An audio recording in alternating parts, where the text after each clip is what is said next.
Welcome back. What happens if you contract COVID-19?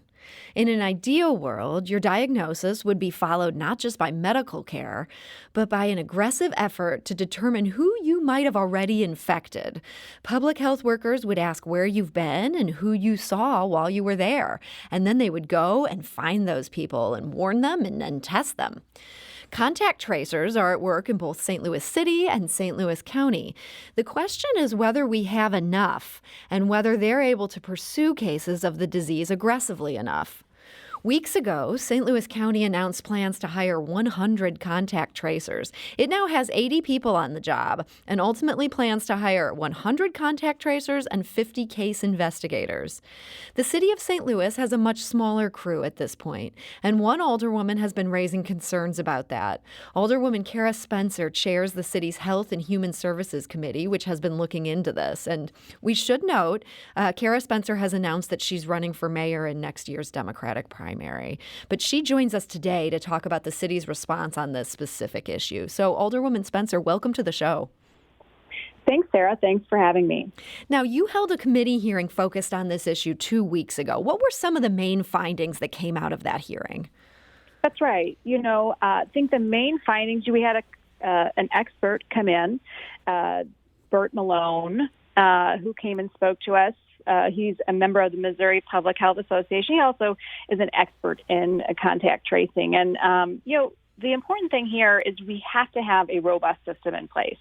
You turn on the news at the national, even the local level, and what you hear about is testing and tracing. These are the two most important things we can be doing right now to protect the public health and safely reopen our economy. And so, the city of St. Louis needs to mirror what cities across the country are doing by ramping up their tracing programs. At our hearing a couple of weeks ago, we also had our contact tracing team on. And I think I want to be clear here that this is not a, attack on our health department, who's doing a fairly good job with the tools they have. But what we're calling for is to ensure that our team, our health department, has the tools they need to adequately trace the spread of COVID-19 through our community. So at the time that you had this hearing, again, this was 2 weeks ago, how many tracers were on the job? That is a really good question, and one for which there's not a very clear answer. We do, at that time, had less than 10 people on staff. We had some volunteers from Washington University that were coming on, and we had a couple of state employees lent to us by the state of Missouri. Anywhere between 5 and 20 people working on this issue. But this is hardly enough to really robustly contact trace.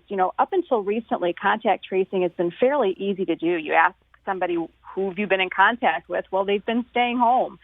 So they haven't had much contact with anybody. But as we open the economy, this becomes infinitely more complicated, and we have to be prepared to do this. Well, so let's talk about what you think that should be. The city said they have less than 10, or that there may be 5 to 20 in total if you count some of these volunteers and loaned workers. How many people do you think the city needs in order to have the kind of contact tracing program that's going to keep us safe? Well, look, I'm not an expert in contact tracing. So what I'm leaning on here is experts in the field. And so what we did was we took a look at the national experts in this area. And what really floated up to the surface here is the National Association of County and City Health Officials, otherwise known as NACHO or NACHO. And they represent this organization who represents 3,000 local health departments across the country, and they are very clear in their recommendations that in order to adequately trace COVID-19 through a community, you need about 30 per 100,000 people. And for the city of St. Louis, that would look like 90. When you really get into their recommendations, however, they take into account factors like infection rate and poverty and other things that would increase that need. And the city of St. Louis, by their recommendations, require about 50 per 100,000, looking at about 150 for a city our size with the infection rate and poverty rate that we have. 150, that's obviously wildly different than the number that we have on the ground doing this.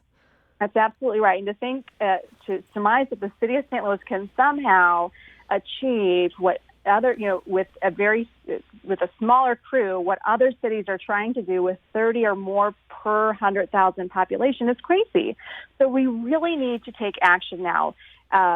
Here we are in the region where St. Louis City is actually leading our region in infection rate.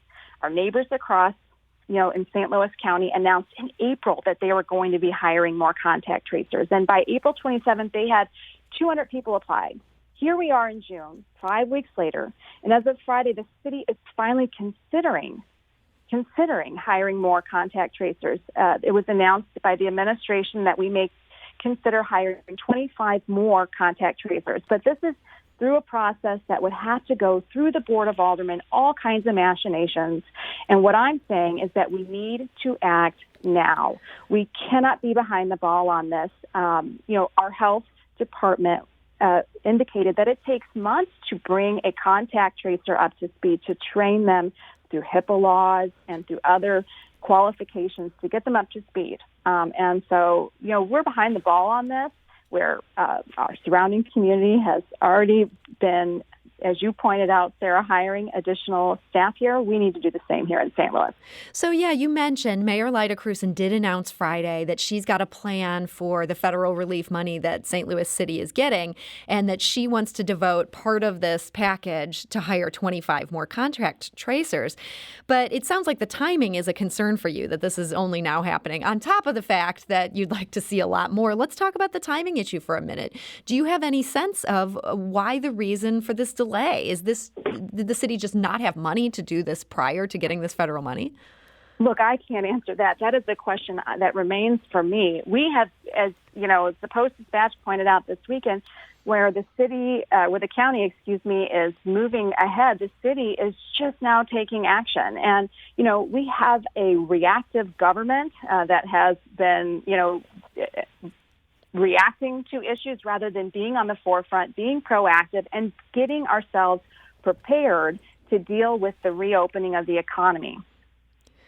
Well, I should note that Dr. Fred Echols, who is the acting city health director at this point, he's going to be on the show in just a minute, and we'll talk to him about this too. And we're also going to talk to the woman who's ultimately the point person for all this contact tracing. It'll be interesting to get their perspective on this.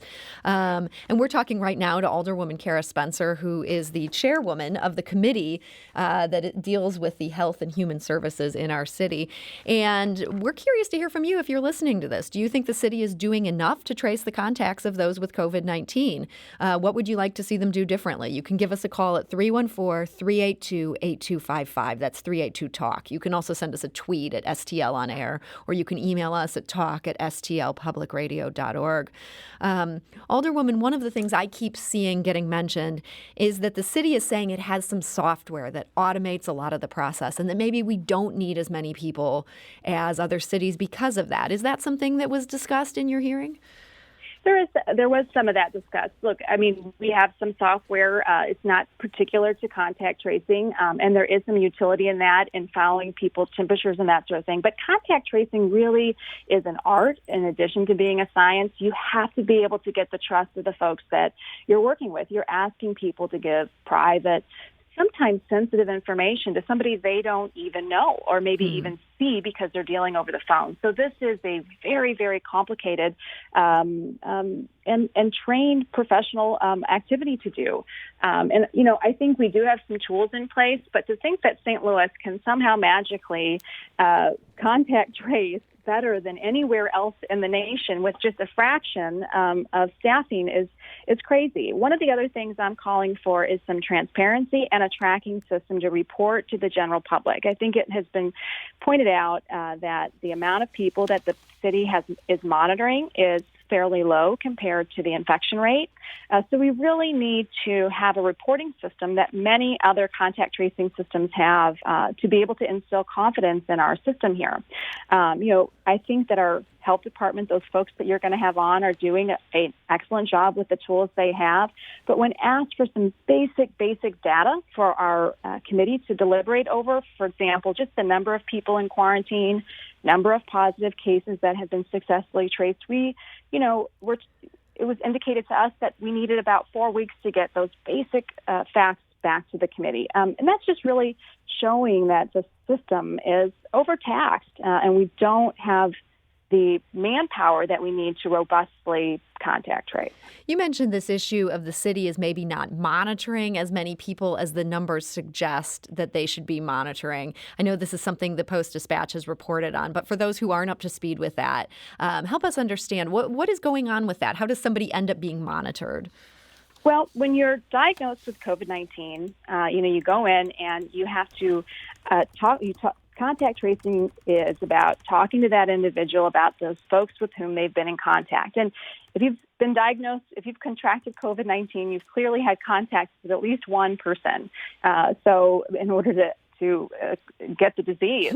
So Fair point. You have to go back and for each person that's diagnosed, go through their contacts over the last 2 weeks because this disease can lay dormant for some time without any symptoms, and you can be transmitting it. And so it's important to, you have to take a look at these numbers and say, well, for each person that's diagnosed, going back 2 weeks, every person they've been in contact with, you need to trace those close contacts and make sure that if those contacts have been close enough, you're monitoring and you're quarantining when necessary to really stem the spread of this disease throughout our community. Okay, so this is something where the number of people being monitored should be much higher than the number of people diagnosed with this if we're actually doing this right. That's absolutely right. And last month we saw those numbers dip, below 50. And, you look at the infection rate and the transmission rate of, 20 to 30 per day, and you have to wonder how those are related to one another. And it is worrisome. Now, this is not anywhere near an accusation on the performance of the health department. I do, think that we have good folks at the helm here. But the question is, do we have adequate staff to back them up and make sure that we are able to trace every single contact all the way down through the line? So I think, sorry, go ahead. And without those tracking mechanisms and the reporting mechanisms that many other tracing programs make available to the public, it's really hard to get to the bottom of that, especially when you see that discrepancy that was reported in the Post-Dispatch, as you pointed out. So I think a big concern going forward is just that St. Louis never has enough money to do everything that it ought to be doing at any one time. How big of a priority do you think this needs to be in the grand scheme of things with all the other needs in the city? I think this has got to be at the very top of the list. Look, if we are going to reopen our economy, and let's be clear, keeping it shut down has economic implications that are felt most by those least able to bear it. I mean, something around 40 to 50% of households earning under $40,000 per year that were employed in February lost their jobs in March. Mm-hmm. This is devastating to everybody. So we've got to consider reopening the economy. But if we're going to be able to do that safely, we have got to get the two most important things, testing and tracing, robust solutions in place. We just have to. I would argue that testing and tracing are two of the most important things that we can do to protect our community's health and our ability to reopen the economy. And while you're right, we did not get the same level of funding that St. Louis County did and many other large cities. We still have $65 million, and I would argue that these two components are the most important to be focused on at this time. So you say that you think this is the most important at this point. Do you think there's consensus on that within the Board of Aldermen? Well, I think there's consensus in the national media and in the national rhetoric. You see cities across the country taking this on. Whether my colleagues will agree or not, this is clearly something the business community has gotten behind. This is clearly something that the public wants to see. And as we, reopen and start to prepare for what I think is largely, people are expecting to see those infection rates go up this fall, we have got to be prepared. we've got to be prepared. And so I just come back to the national experts on this issue, and what they're saying we need to be doing is testing and tracing. Well, Alderwoman Cara Spencer, I want to thank you so much for joining us today. Sarah, I'm so grateful for the opportunity to talk about this. It is really a very important issue, and I look forward to continuing the dialogue. We do need to take a quick break. We're going to be back shortly to continue this conversation, only this time we'll be talking to two guests from the administration of Mayor Lyda Krewson. That is Dr. Fred Echols, who's the acting health director for the city, and the woman who's actually in charge of the contact tracing program. So if you have a question or comment for them, you can give us a call. We're at 314-382-8255. That's 382-TALK. You can also send us a tweet at STL on air, and we will try to get that addressed with them. This is St. Louis on the Air on St. Louis Public Radio, 90.7 KWMU. Support comes from the Missouri Forest Products Association, providing more than 41,000 jobs in the production of wood pallets, railroad ties, white oak barrels, hardwood floors, and more. Details at choosewood.com. Welcome back. Before the break, we heard from St. Louis Alderwoman Cara Spencer. She chairs the city's Health and Human Services Committee, and she's been calling for a more aggressive contact tracing program in the city for a few weeks now. And we also wanted to hear directly from the city about what's actually going on the ground. And so my next two guests are the city's top people when it comes to contact tracing. Dr. Fred Echols is the acting director of the St. Louis Department of Health. Dr. Echols, welcome. Thank you.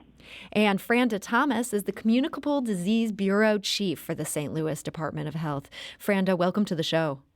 Hi, thank you. So, Dr. Echols, Mayor Krewson announced last week plans that she wants to hire 24 more contact tracers. How big a priority is that for your department at this point?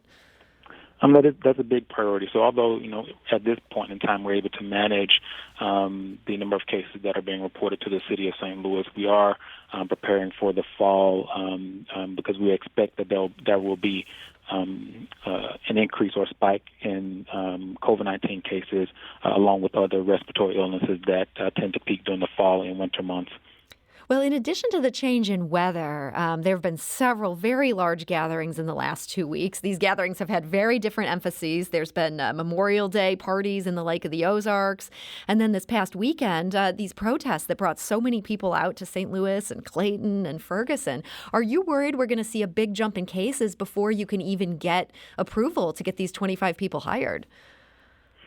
There's potential for that. One of the things that we have seen in some instances is that individuals that are participating in the protests, some of which are wearing face coverings, which helps prevent or slow the spread of COVID-19 in the community, as well as individuals attempting to socially distance themselves or physically distance themselves from one another. And so as individuals participate in these activities, we continue to encourage them to be safe because COVID-19 is in our environment, and so we want to make sure that they are doing their best to adhere to the preventive measures that we talk about every day. So, Franda, this is your job to deal with all this. And as Alderwoman Spencer referred to earlier, and as there's been some coverage in the national media, this is not at all an easy job to do. How long does it take to get a new hire up to speed and ready to go out and start tracing contacts? Yeah, so I think I kind of first want to make a couple of distinctions. So there's a couple of things that weren't quite explained in the way that should be understood. So sure, I'd welcome that. Yeah, so it was two separate things. So first, it should also be noted that the contact tracing or disease investigation position is actually open, and is not only approved, but it's open, is on the city's website. So anybody who's interested can apply now. So that's the first thing. And then secondly, so the position is called a public health program rep. And then of a public health program rep, there are disease investigators, and then specifically administration has identified positions that will be, as what you guys call, contact tracers. So to have a contact tracer, so that means that person's specific duty is to only do contact tracing. That doesn't take months and months to get started because that's a very specific task, right? That's only strictly doing contact tracing. Now, a full-fledged disease investigator, that is someone who can do, that is someone who investigates all communicable diseases that are reported in the state. that's different. That Okay. is the one that I was referring to when I said it can take up to 2 months to get them fully trained. And then also just knowing that some diseases you see in more times than others. So it's a lot of ongoing training, but that disease investigator position, that's 100% a disease investigator, whether it's COVID-19 or anything, that's the position I was referring to that can take up to 2 months. Now, if you're specifically talking about someone who's going to be hired strictly for contact tracing, that, of course, is a shorter time period to get trained. And what kind of time period are you talking for somebody who's just doing what we laymen would call contact tracing? If you're only doing specifically contact tracing, that probably can be done and up and going with a shadowed investigator probably in a week. Because, of course, as Alderwoman Spencer mentioned before, there are some HIPAA guidelines and regulations that you need to be aware of. But contact tracing itself, just that very specific task, a person can be trained to do contact tracing within a week or so. Well, that's great to hear. That's one piece of good news this morning. Dr. Echols, I know the other piece of good news is that Friday, the mayor did announce all these plans she has to spend these funds. Now, we heard from Alderwoman Spencer. She's worried that 25 people is not enough. Mm-hmm. What are your thoughts? How many people do you think we need working on this in the city of St. Louis? So it's interesting. So I think as for people looking on the outside that aren't directly doing the work, it can look like, we're understaffed and so forth. But one of the things that I made sure of early on, when COVID-19 was first detected in Wuhan province in China, is that I knew the city of St. Louis was going to be impacted at some point. And so at that point, I started planning. And so the City of St. Louis Department of Health, we were very proactive in making sure that the resources were in place. We made sure that our staff within the agency had been cross-trained to provide us additional surge capacity in the event that that was a large surge of cases. And we also needed to leverage other resources to make sure that we could do the monitoring that's a part of contact tracing. So as Franda mentioned, so contact tracing, so you identify when one case is reported, you identify all their close contacts, and then you have to enroll them into we'll call our self-quarantine program, which is a program where they're monitored for 14 days from the last date of potential exposure.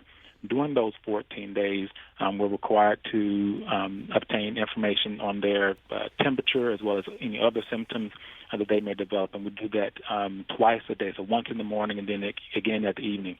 And that's really the biggest chunk of time that's spent for contact tracing.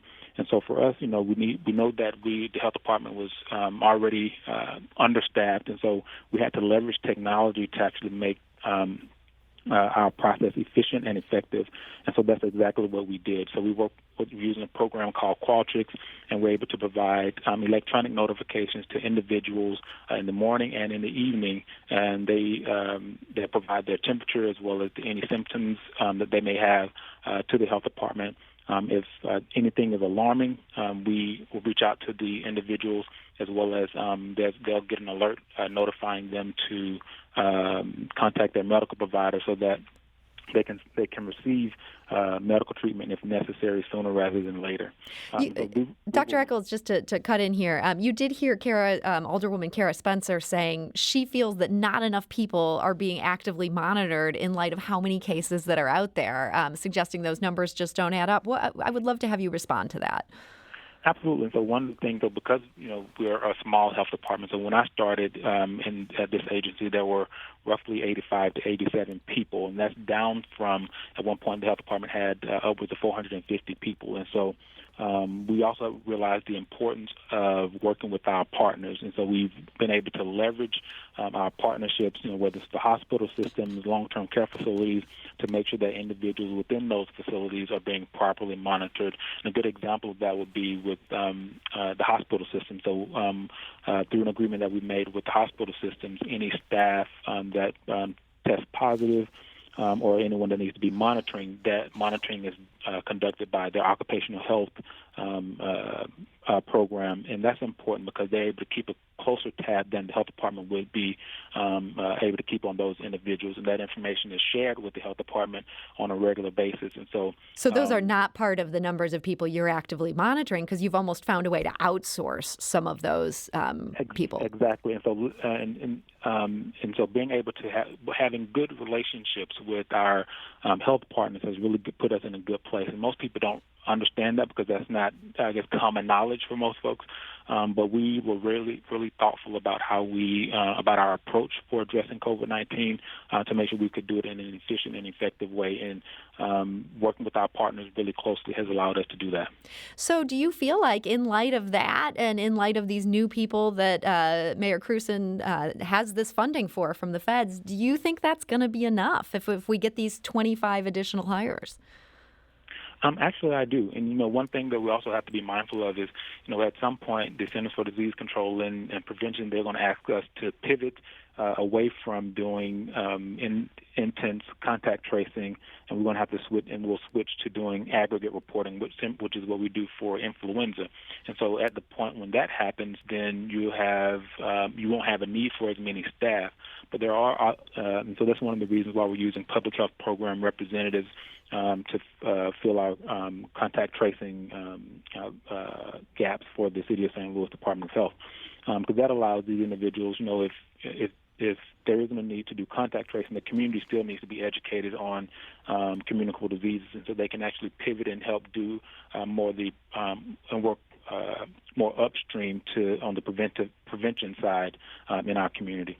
We're talking to Dr. Fred Echols. He's the acting director of the St. Louis Department of Health. And we're also joined here by Franda Thomas. She's the Communicable Disease Bureau Chief for the St. Louis Department of Health.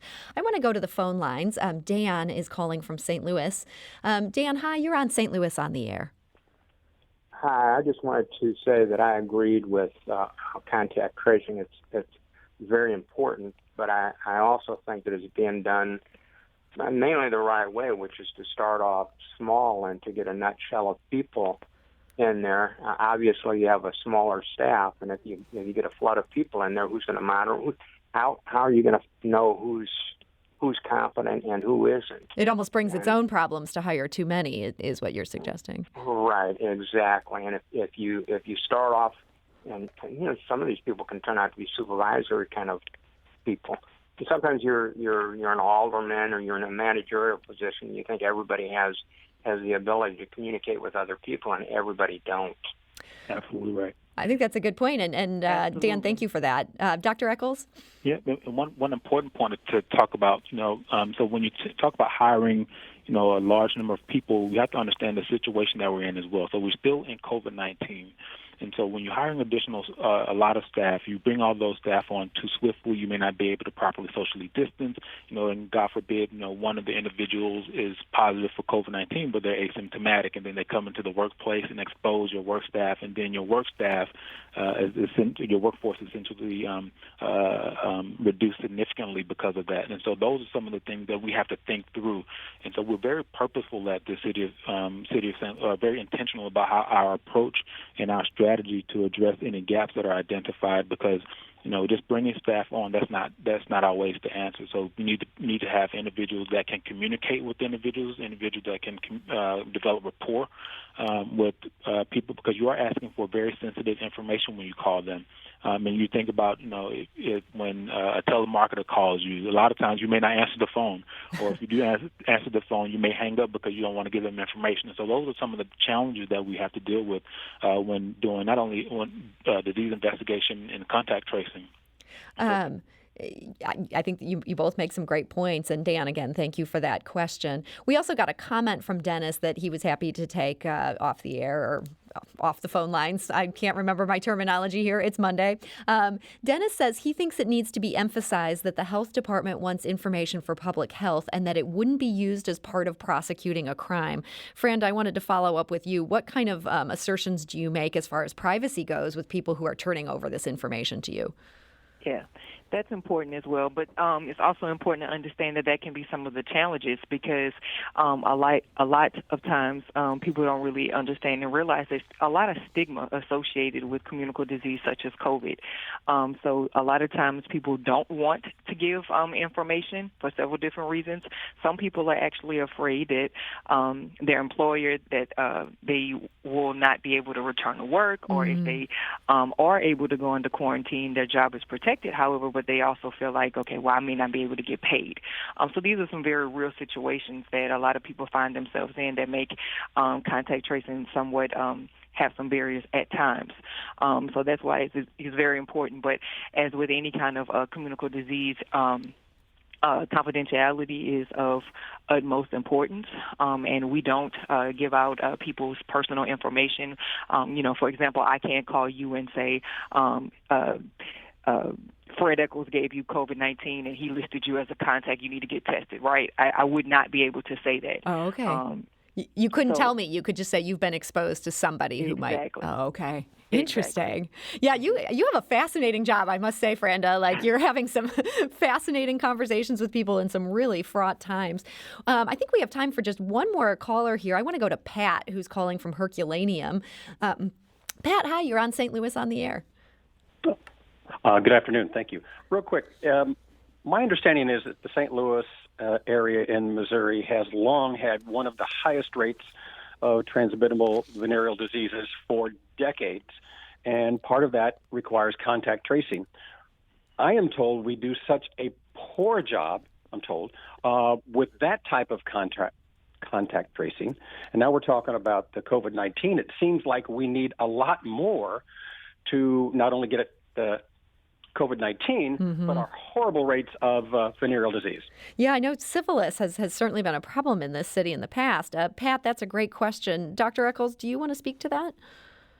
Absolutely. So I think one of the things that we'll look at is the rate of disease. So for the city, that rate is always high because the denominator is lower for the city compared to some of the other cities. But sexually transmitted infections are a problem, but similar to COVID-19, there's a lot of stigma associated with sexually transmitted infections, and so that in itself has been a barrier to getting individuals to release information, and part of that is, as well as the health department or city government having trust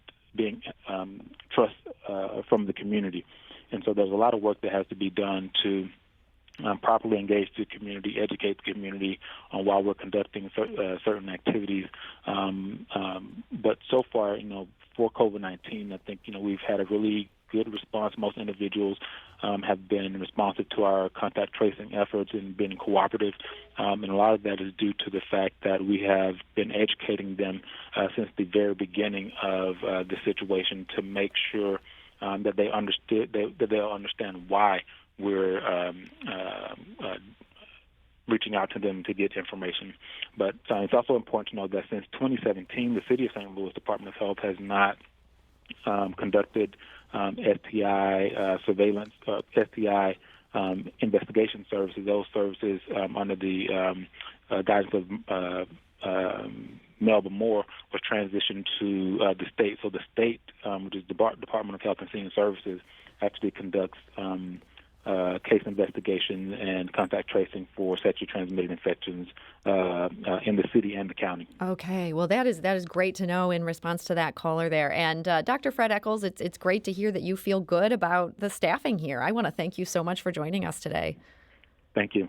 And Dr. Echols, again, is the acting director of the St. Louis Department of Health. And I also want to thank Franda Thomas. Franda, thank you so much for joining us.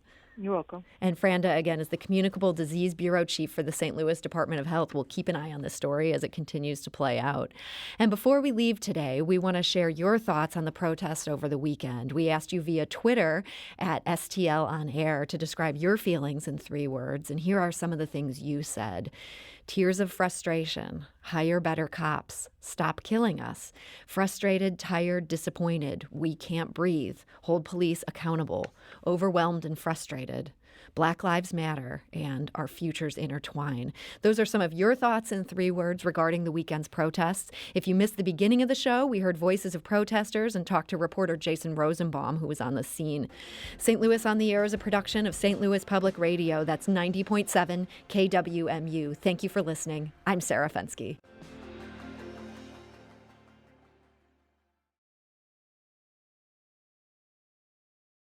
Support comes from the Missouri Forest Products Association, committed to conservation and careful management of the state's forests to make them more resilient and better habitats for wildlife. ChooseWood.com.